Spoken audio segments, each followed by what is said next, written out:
You are listening to Travel is Cheaper Than Divorce. This podcast is for all those who may be struggling with their spouse or their children and the relationship with them. We help give you tips and tricks by using travel as the means to be able to help your relationships with your family. I will provide those tricks and other ways to help travel with little or no cost. So let's get into it.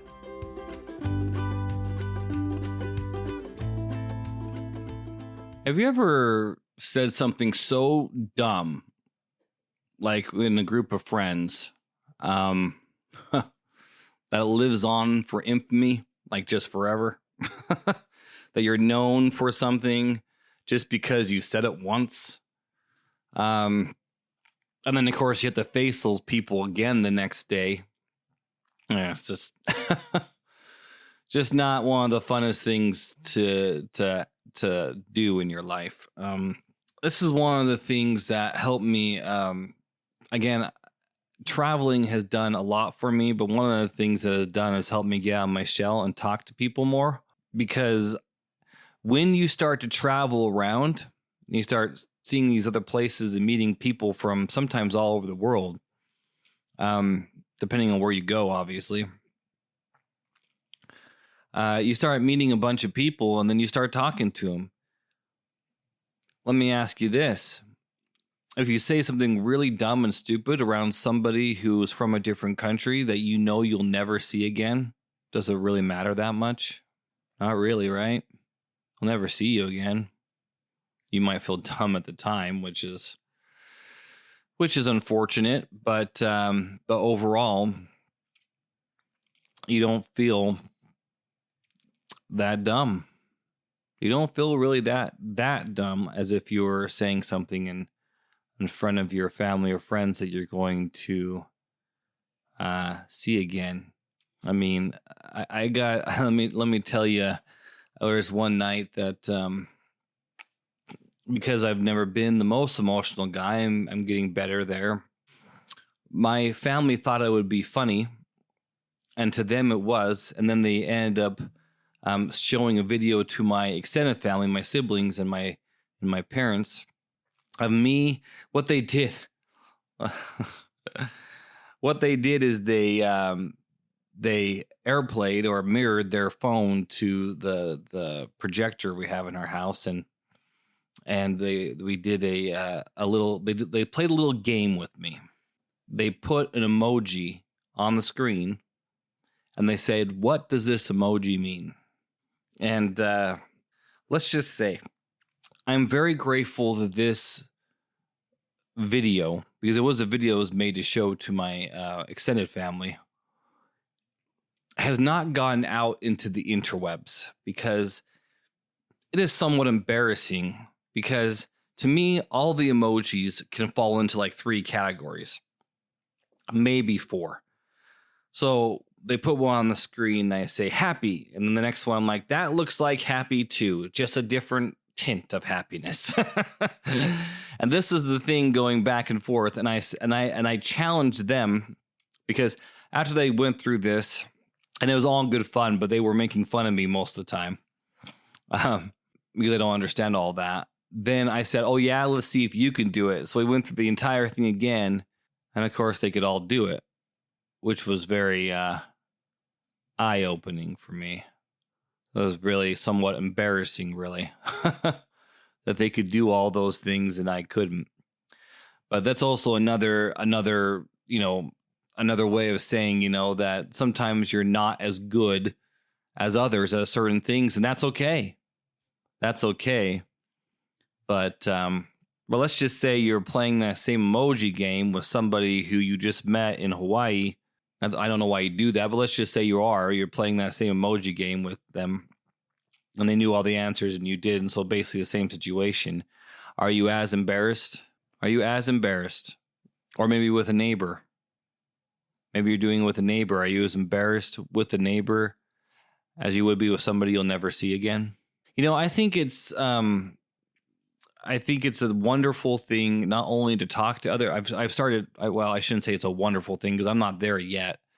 But I think it's interesting to talk to other people and then and other things like that. And then you just logically have to tell yourself that you'll never see these people again, so it doesn't really matter what you necessarily say. Obviously, you don't want to be offensive. I mean, that's just a good rule anyways in general, not to be necessarily offend on purpose. They still won't remember you, but I still don't think that's the right way to live as a human being, which is a maybe a separate thing. But one of the reasons I love to travel is that I can be myself, especially when I'm traveling with my spouse. Now, before I didn't feel like I could be myself around my spouse, and that was more in retrospect, more my fault because I didn't show my heart. But when I'm with my spouse and we're traveling, I really feel like I can be more myself when I'm out, because it doesn't matter what other people think of me, because I'm never going to see any of them again in my entire life, likely. You don't have to put a persona on when you're out and about traveling. You can just be yourself.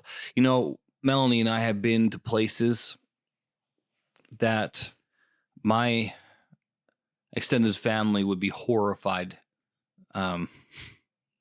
if they knew that we went to those places. But they didn't know we were there. And so it didn't matter. It didn't matter. The other people who were there, it didn't matter to them. Never saw them again in my life. So yet another benefit of going out and getting out of your own environment is you don't have to worry about the people in your environment, and you don't have to be a person for the people in the environment. We spend so much of our time trying to fit into a mold that other people want us to be.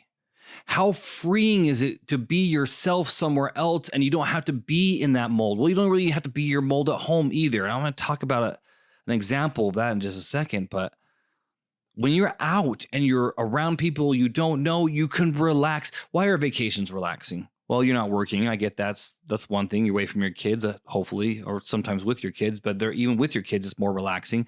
And that is because you're able to be yourself. It's more relaxing. You can lay down and be yourself. For the longest time, I've worked in white-collar America. White-collar jobs, pretty much my entire adult life. And when I worked in those fields, I put on a persona. I'm starting to realize this as I shifted away somewhat from white-collar work into what I do now, which is to teach people how to travel for little or no cost.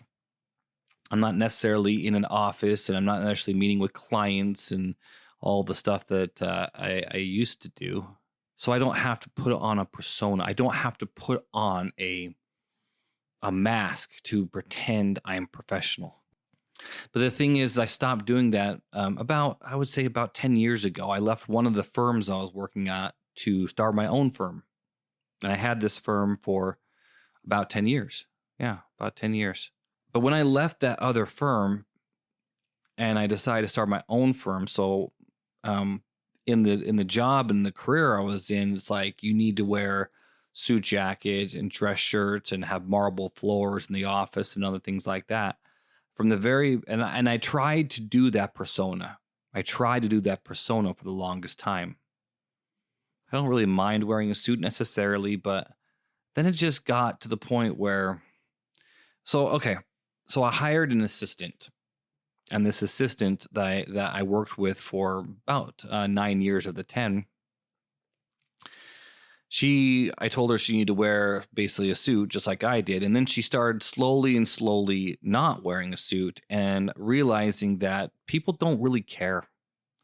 I mean, they want you to be showered, dressed, and maybe just a little bit more professional than just walking off the street like you just walked off the beach. So we switched up and we started wearing more nice polo shirts. And I did that through 9 of my 10 years running my own firm. Before I left the other firm and started my own, I said to one of my coworkers, I said, I don't care if people don't like me. then they won't work with me. But I'm not changing who I am just so I can get the sale or just so I can get the account. So I stopped doing that from the very beginning, and I ran a fairly successful firm for a while because I decided to be myself, and I was in every meeting. So much so that there have been several times, there was several times that my assistant would say, you probably shouldn't have said that. And in retrospect, I shouldn't say something. I used to say, like, there was this one point where, like, you know what, you can choose which way you want to do. You can work with us or not. I don't really care. I just want you to be comfortable. And she's like, you probably shouldn't tell a prospective client that you don't care if they work with you. And I get that. I was just trying to, just be loose a little bit. And anyways, so there are exceptions. You also want to watch your language a little bit, but I feel more free teaching people how to do this traveling stuff than I ever did running my own financial planning firm. I feel freer that I can just be, because talking about travel and learning about travel, it relaxes me. And I can be myself when I travel. I feel like I can be myself when I talk to my current clients who are clients of mine in this new venture that I have.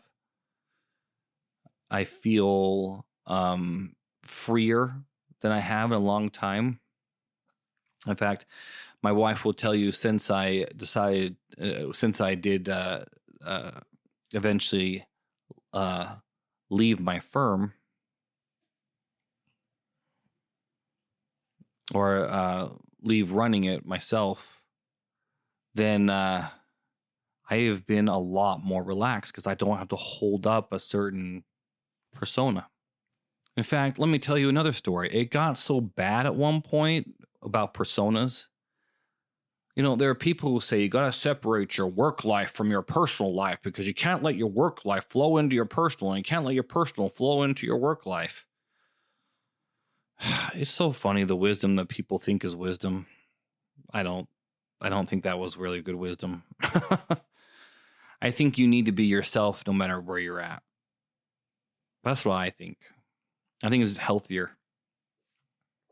And so if you can't be yourself in your current career, and I'm not telling you to leave, you can make that decision on your own, but I could just tell you from my experience, now that I'm in a new career field a new career field in a way that I've ever been, because my whole adult life I've been in banks and financial planning firms, and it is different because I'm not in banks or financial planning firms for the first time in my life, but I am loving the opportunity to help people and just enjoying talking about travel and how to get them and travel and for free and other things that I'm doing right now. I just absolutely love it right now. Love it.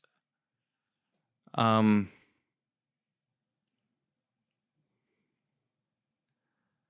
I can tell you that the persona I don't have.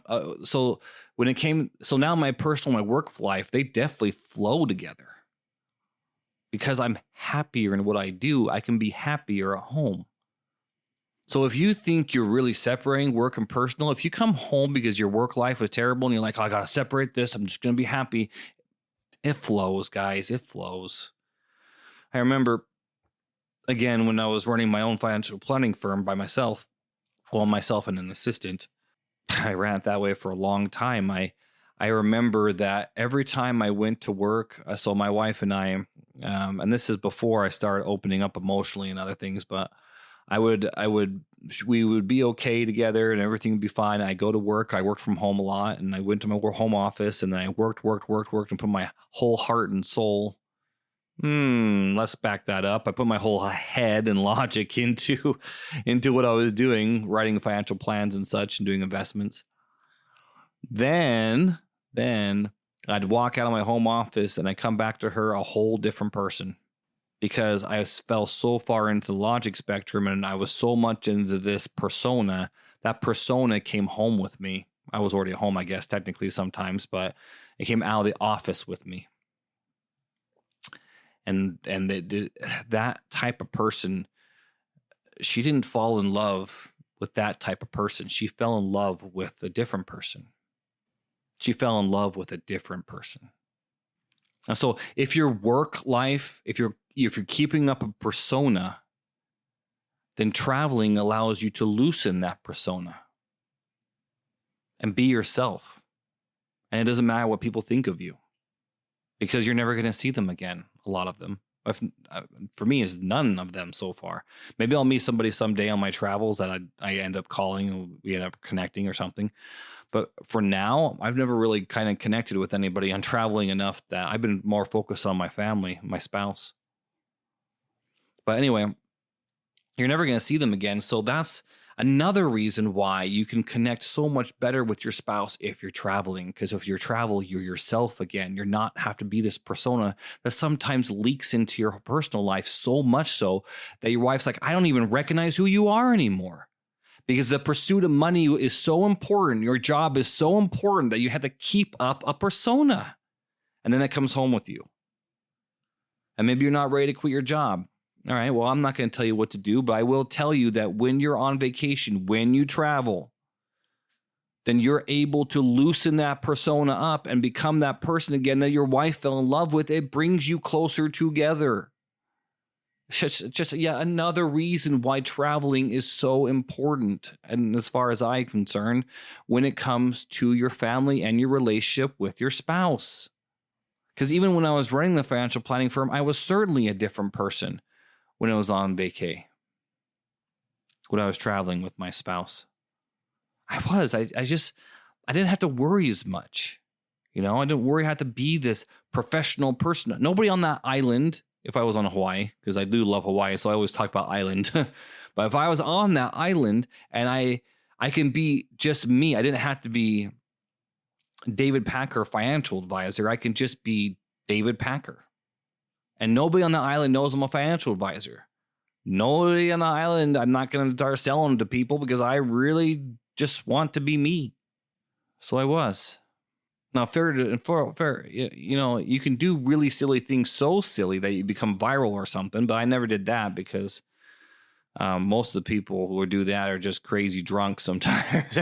And since I don't drink, that doesn't seem to be an issue for me. But it's not just drinking, but people can get a little too crazy and then they go viral or whatever. But I've never had that experience. But I do believe and know, I really just do really know that if you're able to just be yourself when you go around with your wife, or even if you could really just be yourself at home, that would be good too. But if you don't feel like you can, get on the road in a plane so you can get closer to your spouse, because then you can be yourself. And then it will never enter into your spouse's mind. She'll remember why, or he will remember why she married you or he married you. And then divorce won't be there anymore. And it'll be really way, way more worth it, the money you spent on there. And then you'll realize once again that travel is cheaper than divorce. You have been listening to Travel is Cheaper Than Divorce with David Packer. Please let us know what you think about this episode or any other comments you might have by visiting our website at www.travelpointdad.com. Please join us for our next episode where we continue to explore how travel can help bring your family together.